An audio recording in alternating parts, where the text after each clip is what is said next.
Tonight, I broke up with my boyfriend because he wouldn't stop joking about unsubscribing me from life. Posted by you/Chuck Knows. During our first few weeks of dating, he joked uncomfortably often about murdering, dismembering me, and disposing of my body. Maybe, out of context, I'm being dramatic? He's very sarcastic and has dark humor. But to me, it wasn't funny and caused me anxiety because I know the statistics. I talked to him about this. I told him repeatedly, stop joking about killing me.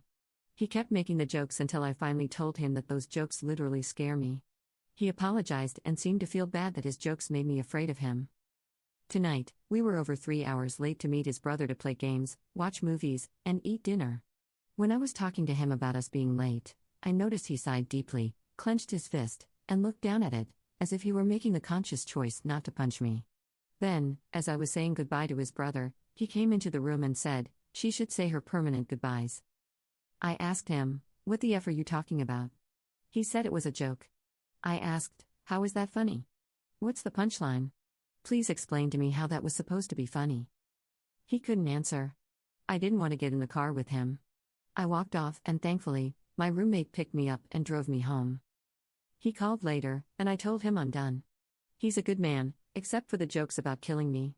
We had talked about it and agreed that he wouldn't joke about killing me anymore, but then he did it again tonight and doubled down, saying it was just a joke and that actually, I'm the problem. I started telling him, again, how often women are killed by their husbands and boyfriends and that's why the jokes bother me so much, but he interrupted me to say, F you. So I hung up and blocked him.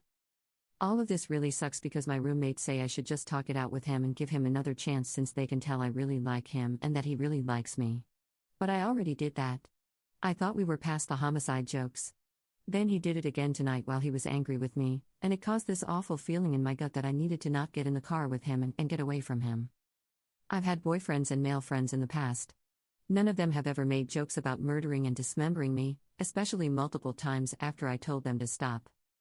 Have you had friends or boyfriends who make jokes like this? Where is the humor in it? What would you do in this situation? Relevant comments. Commenter. Just remember, there are a lot of murdered women who once said, he'd never do that to me. When I was a teenager, I would drive around country roads in our smallish town with male buddies from school. I'm a woman. One night, my really good friend thought it was a good idea to joke about chopping me up with an axe. I got really terrified because it was such an overwhelming and scary thing to hear, and I started to cry. The immediate regret was obvious in my friend's eyes, and he genuinely looked mortified for having scared me so badly. He started apologizing, saying it was such a stupid joke and reassuring me. In the moments after making his foolish attempt at humor and seeing the impact it had, he felt remorse and wanted to correct his behavior. Your ex did not do this, or if he did, he immediately repeated the scary behavior anyway. My friend never made a joke like that again. Men who actually care about us will respond empathetically to our fear and will want to do whatever it takes to ensure we feel safe around them, especially if it's as simple as refraining from making dumb jokes. I hope you never have to see this creep again, and good for you for sticking up for yourself. Update 11 months later. I hope I'm not breaking any subreddit rules by posting an update, but I thought this sub would appreciate it, given all the feedback my original post received and the many messages I read requesting an update.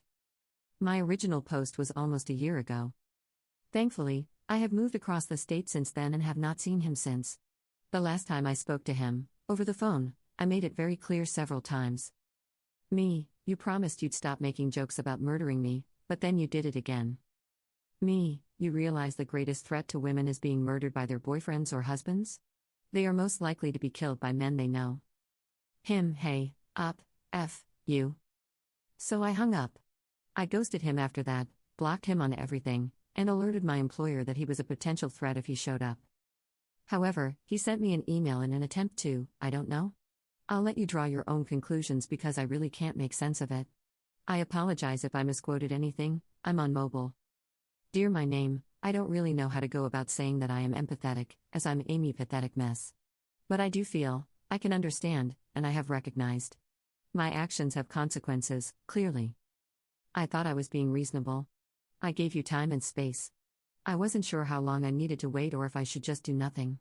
But I didn't even know you had blocked me until today, as I had not called and had only texted that first day, expecting nothing back. Yet now, I understand, I should have known. I tried to call you tonight, though, despite my better judgment. That's when it hit me hard. It's been almost 2 weeks. I know you don't want to be in a relationship with me, but I wanted to end this civilly, at least, I had hoped. On terms we both could live with, amicably, or me, since I didn't have a choice. That terrible night was booze-ridden and, unfortunately for me, the end of us. I didn't get a chance, but I made my choices, and I was cut out of you like the cancer I became, regardless of how much I remember, since my memories were cut down by Irish whiskey and I, hazed, unfocused. You ghosted me, now I know how that feels, as I have done that to others. I deserve this.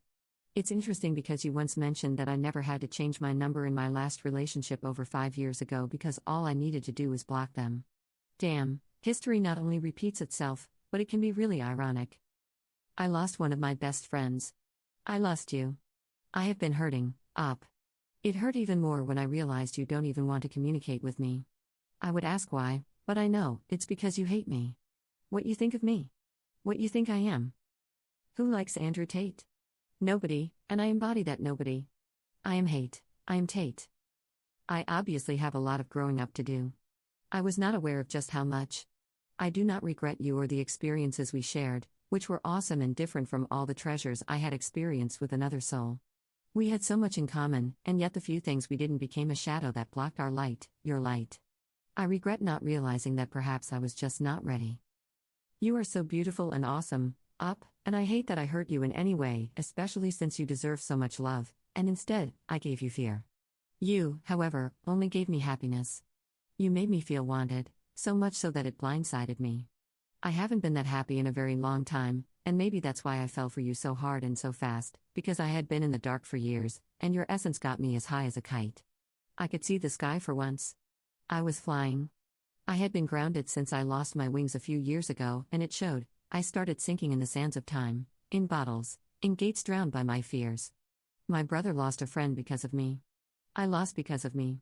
I may be a good person who does bad things, but I did a bad thing to a good person. It scares me to think that when we do, and it will inevitably happen, as it's a small town, run into each other, you will fear me. And I will fear you. I don't want that. But I made my grave. And I suppose I need to sleep in it. I will not call you again, as I did tonight, as much as I want to. You can always call me, but I know that's about as real as my dreams coming true. I have respected your space.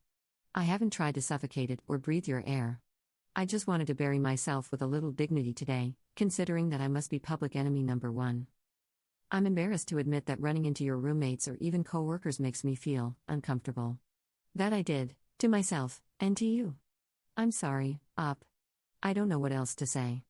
I know you will find someone, sooner or later, who will treat you with respect and make you feel loved. I am not him. I failed. But you will have that. As much as I don't want to think about it. And you deserve it, as much as I didn't commit to that. I know you think I don't love you. You can ghost me, you cannot respond, I don't think you will anyway. Maybe you won't even read this, which is okay. I needed to say my piece, to rest at sea. But you can't take away how I felt, or how I feel at all. Maybe that was the problem, I was too much. You thought I was just a blip in time anyway. And now, that blip can finally sink, in time. Edit. Thank you for all the support. I love this sub. There's no way he will ever hear from or see me again. Now I live in a new town, a new home, and with a great man who respects and appreciates me. Relevant comments. Commenter. People are talking about this man being a sociopath, psychopath, or narcissistic. To me, he just sounds like a typical guy trying to verbalize his emotions for the first time. I don't know how old he is, but it reads like the letters my first boyfriend wrote when he was 20. Trying to be poetic and funny but failing at both, just word vomiting emotions without fully understanding them. Yeah, that's just a normal dude learning that his actions have consequences for the first time. Op's response. He's like 40.